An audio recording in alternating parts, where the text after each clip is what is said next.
Hello students, welcome to the impulse physics classes.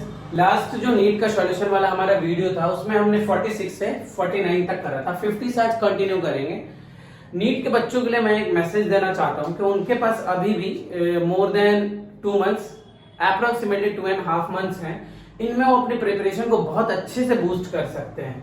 ठीक है, तो आप क्या कीजिए, आप हर चैप्टर की समरी कीजिए और उसके क्वेश्चंस लगाइए।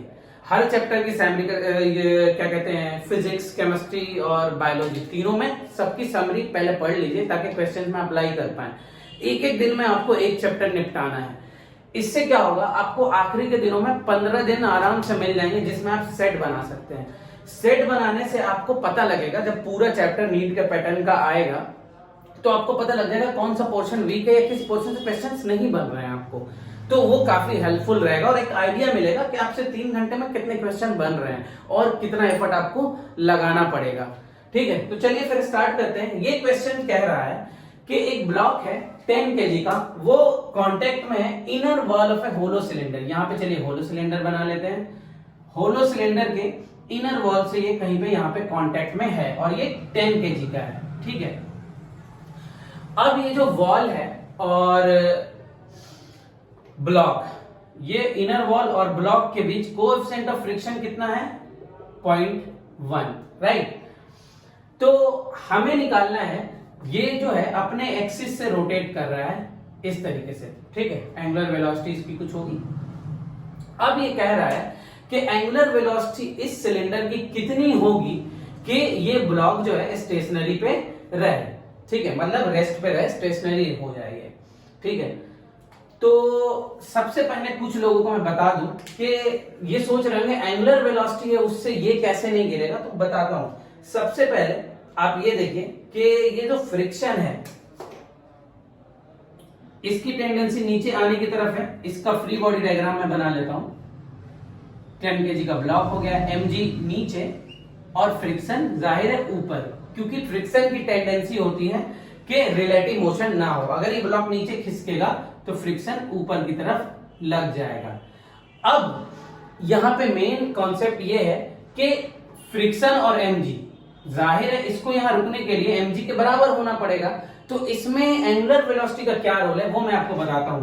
देखिए, जब कोई दो सरफेस कांटेक्ट में आते हैं तो नॉर्मल फोर्स लगता है जिसको कांटेक्ट फोर्स बोलते हैं। ये नॉर्मल दीवार लगा रहा है ब्लॉक पे। ठीक है, तो यहां पे ये आपका हो गया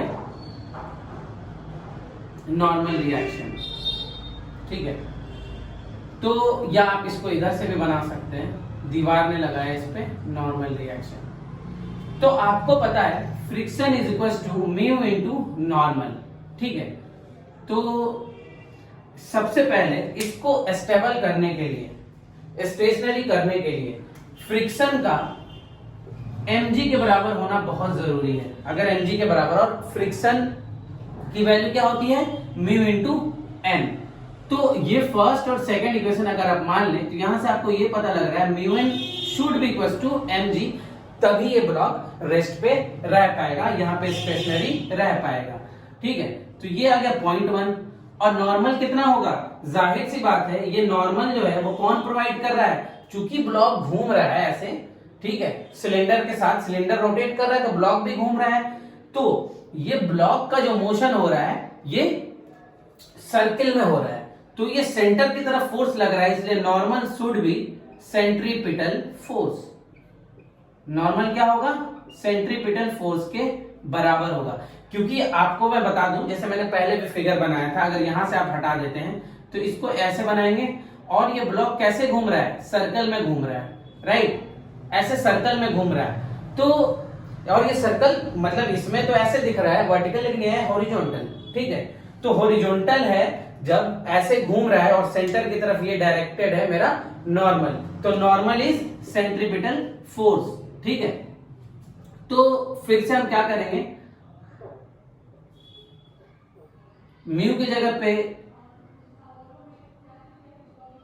0.1 आपने लिख लिया और mr ओमेगा स्क्वायर आप नॉर्मल की जगह पे लिख लीजिए। मास इज 10 एंड g इज 10, ये बोला गया हमें लेने के लिए। ठीक है, तो अब क्या करेंगे,